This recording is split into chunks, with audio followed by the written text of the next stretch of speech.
Please listen carefully. Well, hello, universe, and welcome to the Optimist Daily Update. I'm Kristy Jansen. And I'm Summers McKay. And we are part of the team behind the Optimist Daily, making solutions the news. We bring you reader-funded solutions news every day in order to change the tenor of news media, social media, and the direction of your day to get us all focused on solutions. 7 days a week, we publish positive news stories written by award-winning journalists and delivered online to your inbox and through our social channels. And also, we are sharing these solutions in a commute-worthy, walk-worthy, home office-worthy, is it time to decorate for Christmas-worthy podcast. Oh, no. Today is Thursday, the 18th of November, 2021. Oh, no. It's not even Thanksgiving yet. How can you be decorating for Christmas? I know, and I'm really wrestling with this because for many of us who helm from different places in the United States and worldwide, there are different traditions when you decorate. And it turns out that where I live now, everybody is just getting decorative. And it's so antithetical to how, because I would always decorate the Sunday or Saturday after Thanksgiving. But now, because we're going to be traveling the week after Thanksgiving, and then we're going to be traveling 2 weeks before Christmas, I'm kind of getting that bug that maybe I should get my decorations up so we get some use out of them. I don't know. It's very funny. Yeah, I suppose it's all about, spirit. Right. It's the Christmas spirit, right? The holiday spirit, bringing that in. And you know what? I guess Thanksgiving doesn't really have a lot of decorations. Halloween is a lot about decorating your house.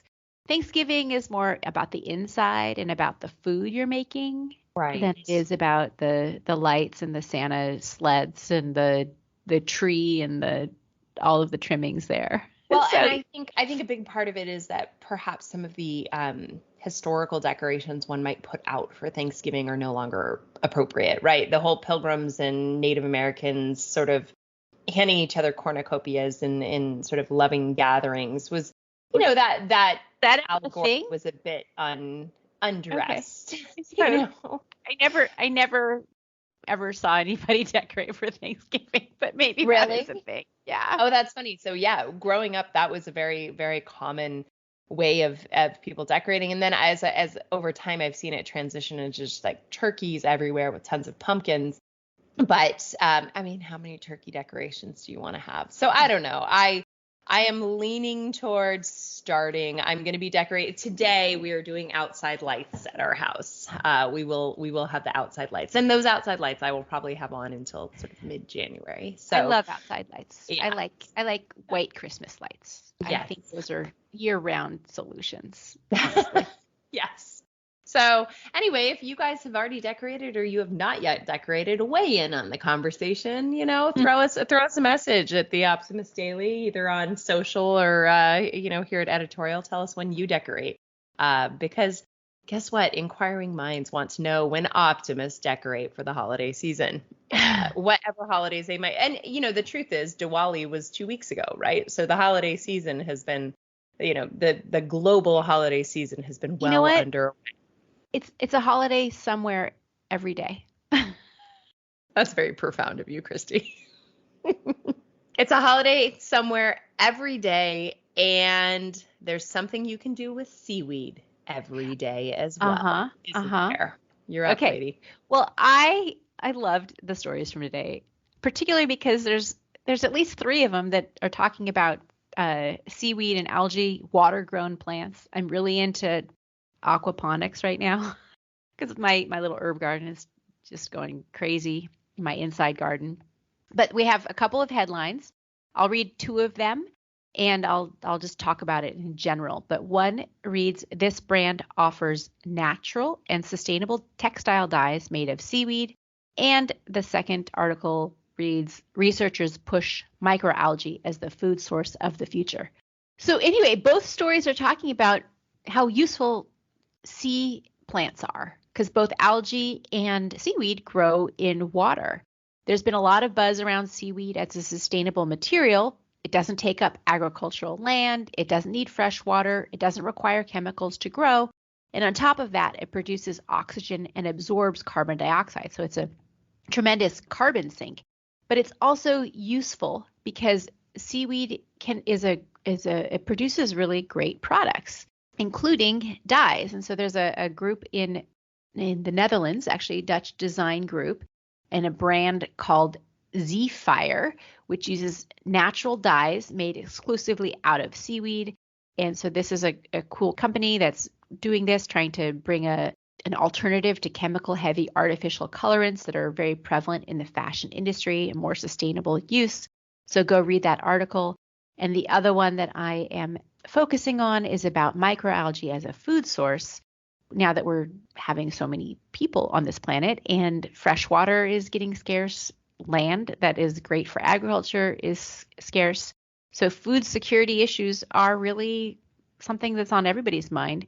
So there's a huge untapped potential of the ocean to meet the nutritional needs of the future. And there's a new diet which is called ocean flexitarianism, which emphasizes eating food from low on the ocean food chain, like algae and seaweed. And so, and it's super nutritious and very good for you. We have another article today, which I'm not talking about, but it outlines the 7 beneficial uses of spirulina. 1 tablespoon of spirulina contains 4 grams of protein, as well as calcium, iron, magnesium, potassium, all really important micronutrients for a healthy person. What were we going to ask about spirulina? Well, we also have some headlines of late about mold, and I'm in a total mold battle in our home, right? We've got a mold issue and we're working to remediate it. But is algae basically ocean mold? No, I don't think so. I mean, I'm not an expert, but algae is a plant.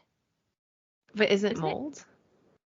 I don't know. I'm just having this esoteric experience right now where I'm like, why is ocean mold good for us? But it's not mold, ocean my mold. worst. I know. It's just that it can get out of balance and grow crazy because it just takes a little bit of, water, nutrients in the ocean. And there can be an algae bloom that can sort of go kind of crazy. It goes crazy, kind of like mold does, but they're not the same thing. But they're not the same thing. So I love seaweed. I love seaweed snacks. I absolutely just love the flavor of it. I love seaweed salad. That is one of my favorite treats. So I am with you that I think that this is a really good solution. Spirulina, as you were just saying, lots of really good things with spirulina. So go to the website today or your emails and read these 3 articles if you want to, get like a deep dive on seaweed and algae and ocean plants and why they're so good for you.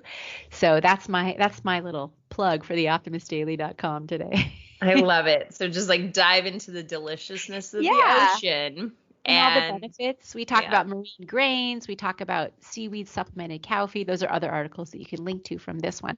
But Well, and as we're talking about foods of the future, we have to keep thinking about the world of our future and the world of our future that we are turning over to the youth, the teens. Kristy and I are both parents of teens.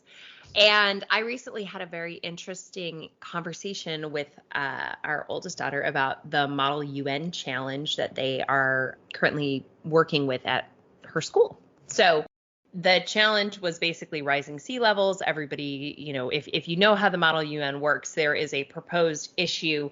This is interesting, Summers, because I don't know how the Model UN works. Please explain it. Okay. For those of us not in the know, I didn't do high school, so I missed out on these kinds of fun things. Right. So what it is basically imagine the UN, right? This great big room with lots of people in there talking about being representatives from given countries with stakeholder, mindsets, right? So you have people from Thailand and you have people from the United States, and everybody's facing a similar problem of rising sea levels. And then it becomes a discussion as far as what are solutions, what are the impacts, how it's going to impact certain countries more adversely than others. And this can be everything from, discussion of climate evolution to med tech to all of the things that we talk about on the Optimist Daily, right? Business and policy. And it's how the United Nations, it's basically a role play opportunity for high school students or middle school students. And in the case of the school that my oldest daughter attends, is that actually they engage all the students. So sort of K through 12 are aware of this Model UN challenge. And each student is assigned with a perspective from which they must write and learn. And then they come together in concert to talk about the experience and what they have learned. So recently, your child may be asking questions about what exactly the UN is after the United Nations Climate Summit in Glasgow.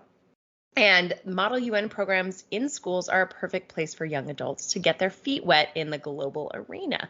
These programs also have really tangible benefits for kids, educating and empowering youth, right? First and foremost, it's worldly knowledge, right? If your child has been asked to think about what rising sea levels mean as a Japanese citizen, that is very different than what rising sea levels may mean to somebody who lives in central, America or Central Texas. Central Texas, exactly. like someone in this little room here that we're talking in. Exactly. So it's worldly knowledge. The program requires students to research other countries in depth and interact with delegates from these countries. So they're diving deeper into current events, but not just as a reporting experience, but as a real learning experience. Experiential. Now, exactly. Experiential learning. Increased in confidence, right? These kids are building their confidence, becoming more comfortable with themselves because it's pretty high stress situations. And it's like mock trial in a sense that they put the pressure on. Analytical skills, because we're taking decision making practice, and strengthen their analytical minds, evaluating the interests of all the parties involved, right? Seeing things from another perspective and analyzing the impacts. Problem solving, public speaking, networking, you name it. It's a really good program. And most importantly, as we build the leaders of tomorrow, leadership skills really come out of this. And as Kristy and I both know, as leaders of this business, everyone is a leader, right? Every person, whether you are a chief executive of a company or you are the newest employee of a company, everyone has leadership potential and has a leadership responsibility.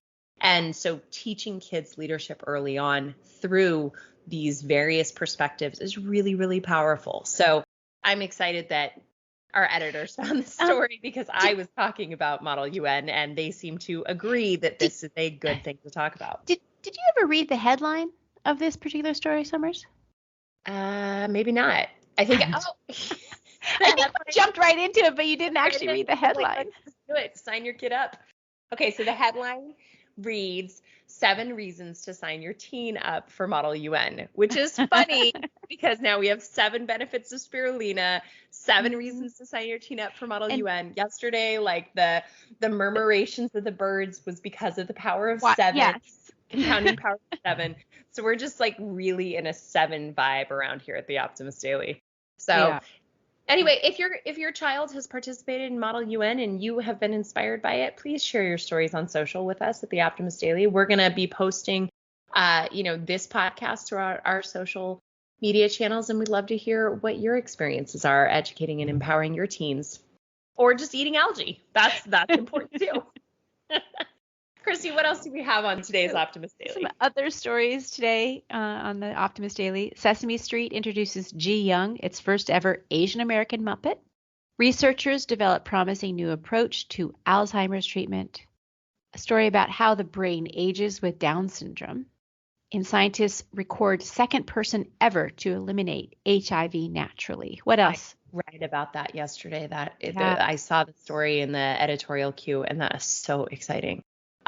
There is an initiative that will help recycle e-bike batteries at the end of their life. Yay, Kristy, you and I are always on the how do we make these batteries not toxic waste. This is exciting. Yep. The innovative ways the UK is repurposing their red phone boxes. And they're not just selfie booths. And you know what? We've already mentioned the 7 benefits of spirulina. But as always, guys, there are thousands and thousands and thousands of inspiring articles on the Optimist Daily, which you can read every single day. You can find something you're passionate about, find something to inspire. If you want to start a conversation with someone, start it with a story on the Optimist Daily about how we can affect change and make this world a better place. Thank you for listening to Kristy and me and Amelia and Ariel as we shepherd in these stories through the podcast world. We are grateful for you. We promise to keep doing it. We will cover the current events with accuracy, bringing positive, solution-based stories about how you can change this world, ensuring it's changed for the good. And as always, please become an emissary, right, Kristy? What do we want people to do? Consider becoming an emissary, and you can help support us and support what we do on the optimistdaily.com. Starting for just $5 a month, you can support reader-funded independent journalism and help us keep the Optimist Daily free to all who need it, supported by those of us who can. It's how we are able to do this work, to write the stories, to have the website, to have all of this great conversation and inspirational ideas to help, address our world's biggest challenges with that problem-solving mindset. That is it for today. Thanks, everybody. Thank you, guys. We will be back tomorrow with more solutions. Have a great rest of your day.